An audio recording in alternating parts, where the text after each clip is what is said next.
La metodología de calificación de riesgos, tal como vamos a ver, es un método bastante práctico y sencillo para determinar análisis de riesgos en las organizaciones de todo tipo, ¿de acuerdo? Creo que es una metodología fácil de aplicar y de ahí que se pueda extender a todo tipo de organizaciones y empresas, tanto industrias, instalaciones, centros comerciales, galerías, edificios comerciales, centros de enseñanza, universidades, oficinas, hoteles, es decir, tiene una amplia aplicación.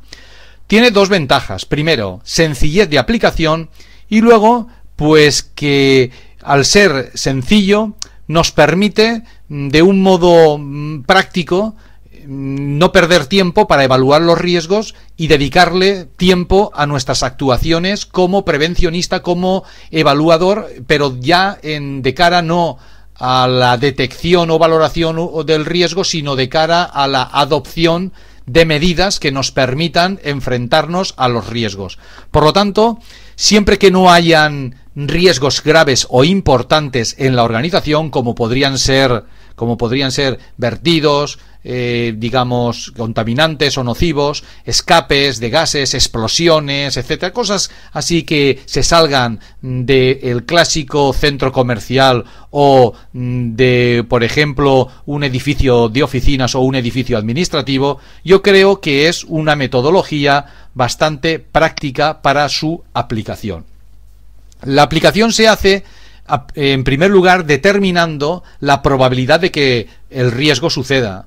Es decir, asignamos un valor 2, 5, 7, 10 o incluso 0 si no se aplica porque no tenemos datos y creemos que eso no se va a dar, ¿de acuerdo? Pero nos va a permitir, a medida de que el índice de probabilidad aumenta, pues de alguna manera también aumenta la probabilidad de que dicho riesgo suceda. Por otro lado, determinamos el índice de gravedad, es decir, observemos que tenemos índice de probabilidad, índice de gravedad del riesgo. Lógicamente, el índice de gravedad, a medida que aumenta, igualmente aumenta la gravedad.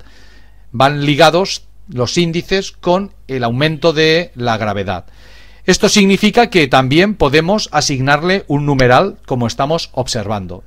La determinación del riesgo se va a hacer única y exclusivamente mediante la aplicación de esta pequeña expresión, en la cual determinado el índice de probabilidad y el índice de gravedad se multiplican, se operan entre sí y podemos obtener un valor que va desde 0 hasta 100. Evidentemente será 0 cuando o bien la probabilidad o bien la gravedad le hayamos puesto el valor 0, es decir, no tenemos datos y no queremos que se dé. Lógicamente, ese riesgo no lo evaluaremos, pero bueno, en cualquier caso, podremos decir que irán entre 1 y 100.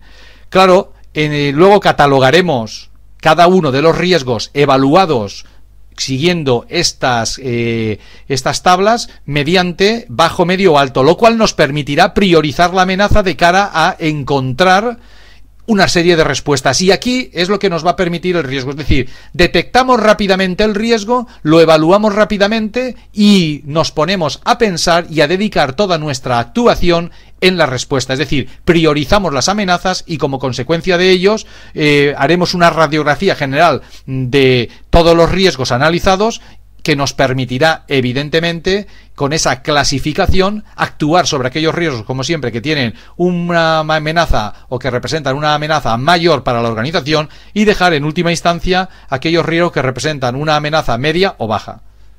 Bueno, como hemos visto, es un riesgo muy sencillo de aplicar y fácil de contrastar los resultados dentro de la organización.